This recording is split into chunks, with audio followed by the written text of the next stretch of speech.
Everybody, Aaron Klinger. What are you guys doing? Everyone having fun? We getting wild tonight? Hell yeah! I stopped going to therapy, so we're getting wild tonight. They're letting me back on the streets. All right. Anyone here go to therapy? You guys go to therapy? You guys go to therapy? Oh yeah. You guys have a kind of a I go to therapy vibe about you. I think therapy's cool. Everyone should try it 100%. The hardest part of therapy is like getting started. Do you know what I mean? Because you'll be like, so then Jessica said, and she's like, who's Jessica? And it's like, I forget you're not always with me. It's like you didn't. Who's Jessica? Like, she's coming back from last season. You're not watching this? You know? It's so important. I wish there was previously on Game of Thrones for my therapy, where like you need all the flashbacks in order to get this episode. So like flashback, and it's my karate teacher picking me up by my hair in front of everyone in 4th grade, and I'm crying. And then I go into therapy and I'm like, I can't come. No clue why. I'm working on myself. I realize I'm like scared of marriage. You guys know what I mean? Like I'm a guy, I'm scared of marriage, okay? You know, I'm scared of getting married. I'm not scared of other people's marriages. No one's like, this is my wife, and I'm like, whoa! Jesus Christ, dude! Don't do that. You know what marriage killed my uncle? I'm working on stuff. I recently told my parents I'm bi. Thank you. Huge applause. What's the point of coming out if you don't get applause? I'm bi, which means you're bisexual, which means I don't have a preference between men and women as long as you're thin. It's like, I don't need to see the pants, but I'm gonna need to see some collarbones. I think I'm bi just because I'm smart. You know what I mean? Like, I use all available resources. Like, I have a dick and a butt. It's just good business.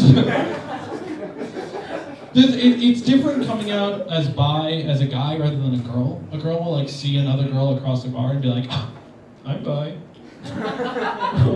Might fuck around and be bi. Then what do I do? Rather than a guy will sleep with 3 men and be like, nah, I'm probably straight. Nah, me and my straight guys having straight sex together. Just having sex with some straight guys. Very silly. I wasn't sure how to tell my friends that I'm bi, so I just bought a gold chain. I was like, this is the same thing. I'm dating someone new. Whoa. I'm dating a girl who's taller than me. Wow. That's right, ladies. I'm kind of a feminist. But don't worry, fellas. I'm only kind of a feminist. It's so fun. I am 5'9". I tell people I'm 5'10". And she is 6 feet tall. I know, isn't that wild? Whenever I try to throw something away, she blocks it. She's like, boom! That's recycling. I was like, ah, damn. I used to date point guards, now I date centers. Very funny basketball reference. Like, absolutely no one here plays basketball. I love, it's funny, people are like, hey, doesn't dating a girl who's taller than make you like emasculate you? Doesn't that make you feel like less manly? And it's like, no, I always keep it 100% manly, dude. Like, whenever I kiss that bitch, I kiss her on my tippy toes. It's like, no, I'll come up there. Mwah! That's how you do it. I always want her to call me daddy, but she just calls me little brother.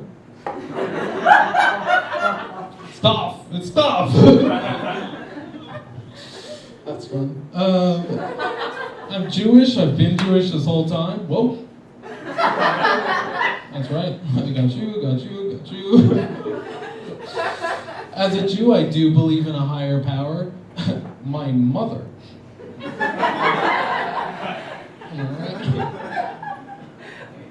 All right. Enough mugging for the cameras.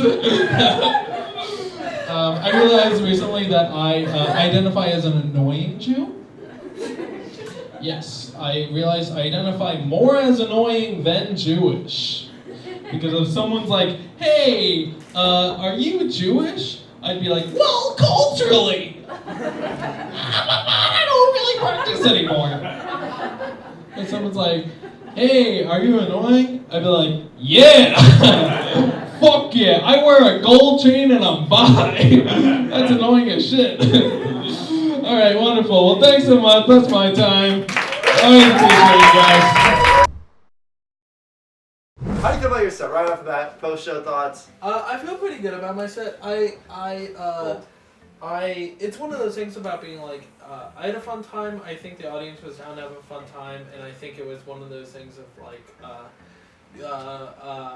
I followed Shanklin, which I was very happy about, because I was just like, he really does that like quick, rapid fire thing, and it's nice to follow that, because then when you switch into a lower gear, people are down to listen a little bit more. So you have a very meandering style. It always feels like you're figuring your way into your jokes as you're telling it. Like it feels like every time you tell your joke, you're just like learning it as you go almost. You're like, oh yeah, and this.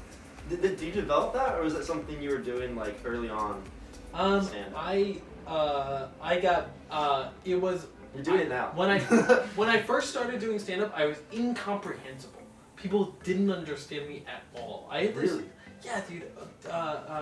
People I started with are like, dude, you are so much more clear now. I used to do a joke about a McDonald's.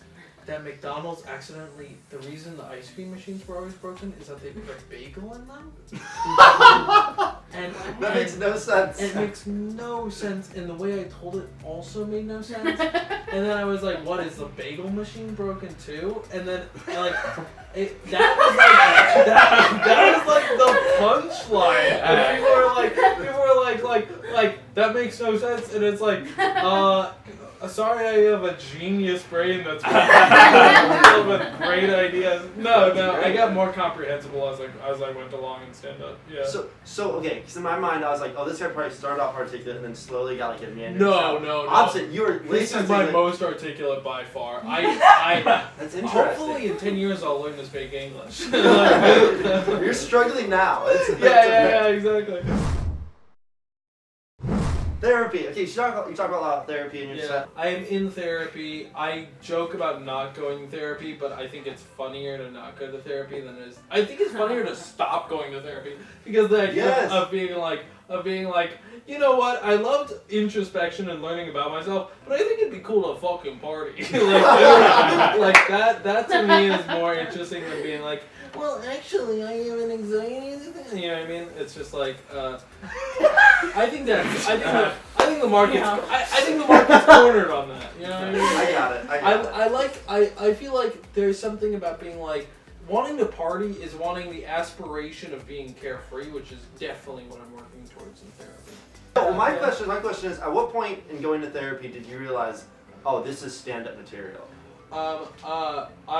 Most of the stuff in therapy is not stand-up material, and I intentionally do that so because I think trying to make like stand-up is stand-up and therapy is therapy. I hate when people are like, stand-up's my therapy, and it's like, that's incredibly toxic and you're a moron. Yeah, for those who don't know, that is like an open mic cliche where a comedian will do this set and they'll say, this is my therapy. And it's one of those things of like, dog, sliding scale therapy, you can pay $30 for a thing, like stop jerking off by yourself, you know what I mean?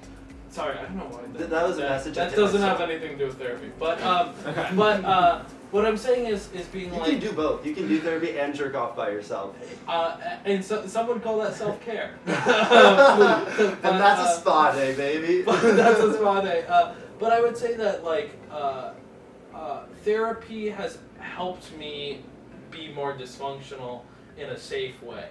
Do you know what I mean? Oh, that's interesting. Because it's like being like being like, there's a lot of people who like play dysfunctional characters and people that you gotta take care to not like actually do that shit with yourself, and like you want to like get into healthy relationships, because it's not fun being in an unhealthy relationship. It's not like this is a party. It's like a lot of like yelling and not having not fun stuff. Yeah. It's not like, yo, you want to eat in silence at Lou Malnati's? Like, like we will eat together for an hour and be so mad at each other. Have you done this? Have you done this? I have straight done this before. Wow. How could I be this specific without doing it? I don't know, man. It could be a stand-up bit, man. I always Lived ask. experience, my dude. I always think like I was talking to Shanklin before, where it's like I'm all about lived experience. Where it's like you have to go do it. You have to go be in it. Like it's what were we talking about Drake earlier? Drake has a line that's like negatives make for better pictures. All right.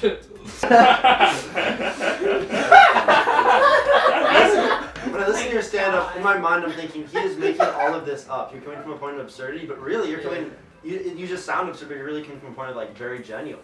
Oh, it's like, in my mind is like this guy is saying things that are absurd, but he's like, or he's saying things that are absurd, but in like a real way, or trying to be a real way, but really you're doing the opposite. You're saying things that are real, but in an absurd way. Kind of, yeah. It's one of those things of like I would hate to have people really know how much I thought about wearing a gold chain tonight. Like it's like that would be deeply embarrassing for me to have people be like, no, like I thought about this for like 5 hours. It was backstage before we went on. I couldn't stop talking about it. I was like to everybody, I'd be like, chain in, chain out, chain in, chain out, and then that was a real. I didn't think that was a bit. That was a real dilemma. No, it was a genuine dilemma because sometimes you can wear the wrong thing and it fucks your whole vibe up, and then you start doing. One time I accidentally wore a suit on stage because I had just come from working at a fancy restaurant. And then it was like I do my jokes about being like, yo, what up? And then people just totally didn't buy into it, and people were like, you're dumb and fake, and I was just like, I mean, I like true, but like I also work at a restaurant. Like I'm a busser at a restaurant. What the fuck do you want from me? You know what I mean? We're gonna end on that, man. Yeah. Thanks so much. I always appreciate it. Cool.